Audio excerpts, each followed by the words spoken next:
Listen carefully because it's all going to make sense once I'm done.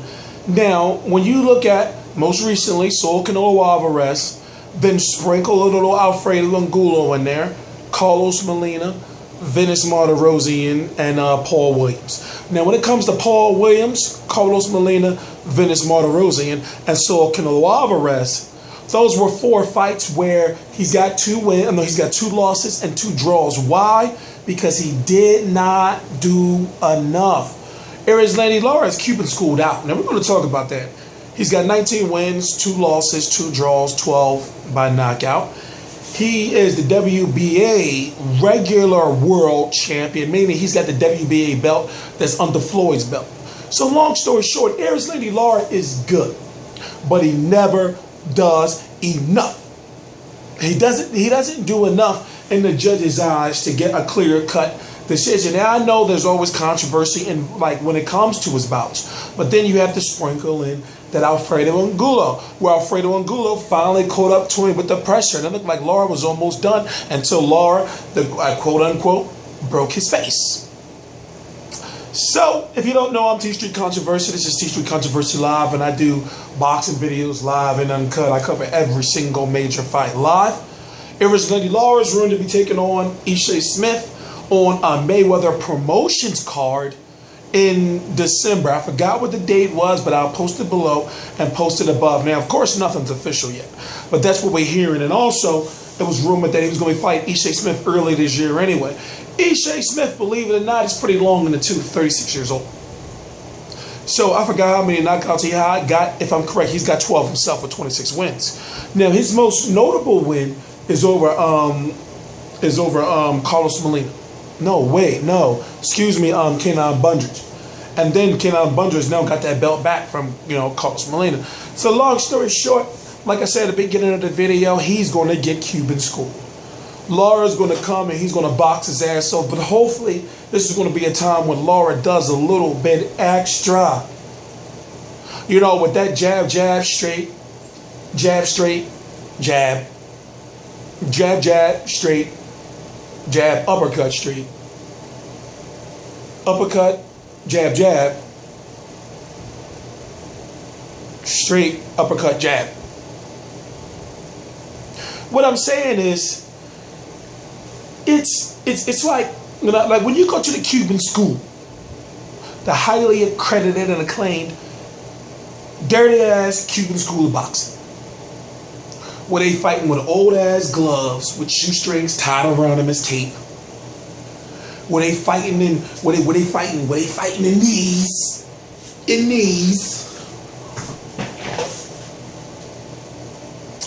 It's a system. It's like a college system. It's like the Duke, North Carolina system. It's like they fight like the triangle offense. It's a system. Cuban school of boxing boxers outside of Yorkers Gamboa, they pushed him through the system.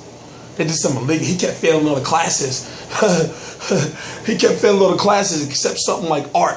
And then they said, "Fuck it, you're an athlete, so we're gonna give you all A's."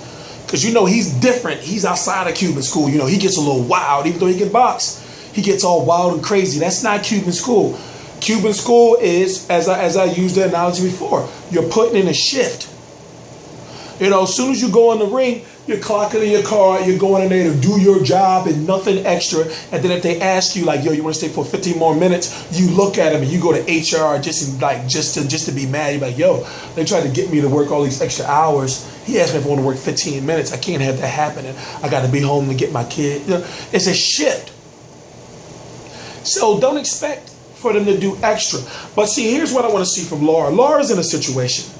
As I said, as far as large name opponents, the only clear-cut win he has is over, he broke, I'm talking about with no controversy, Austin Trout. Remember, Angulo was close to knocking his ass out. Remember that. Go back and watch the fight. I'm going to post it. Go down below. You're going to see my like page. It's going to say TCL Promotions, TstreeT Controversy Live. But I'm going to post Lara versus Angulo on that page. So remember, he almost got knocked out there. Remember the Venice Martirosyan fight. Remember Carlos Molina, Paul Williams. Now, Paul Williams, okay.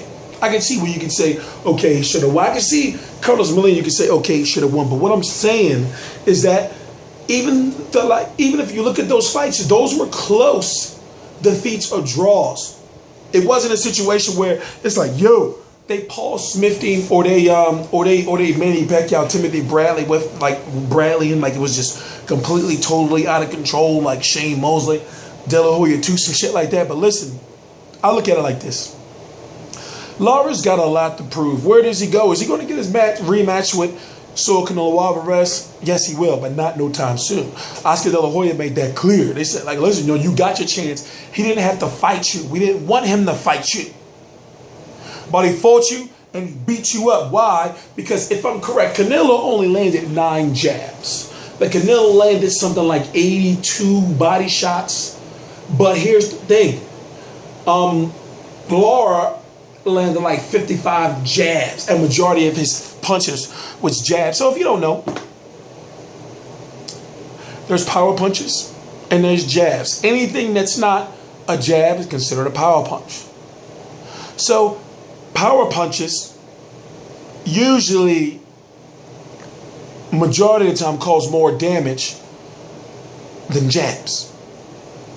You get what I'm saying? But then you get where I'm going? And that's why a lot of people feel the Marcos Maidana-Floyd Mayweather fight should have been a draw, because Marcos Maidana had the slight edge in power punches. But like I said, Erislandy Lara versus Canelo, it all depends on how you view fights. I'm tired, but I'm going to wrap it up by saying this. Of course, I get Erislandy Lara winning. Where is Lara going to go next? You know, you got Demetrius Andrade out there. Now he's fighting on Showtime. Of course, I'm sure he'll fight Erislandy Lara because the networks are not involved. Who else at 154? Josh Clottey.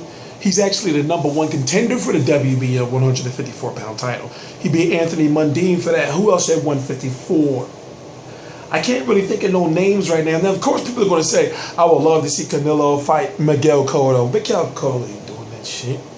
There's not enough money in there for Miguel Cotto. Miguel Cotto is ASAP. He's not. Nah. Once again, I'm TstreeT Controversy. This is TstreeT Controversy Live. I cover every single major fight live.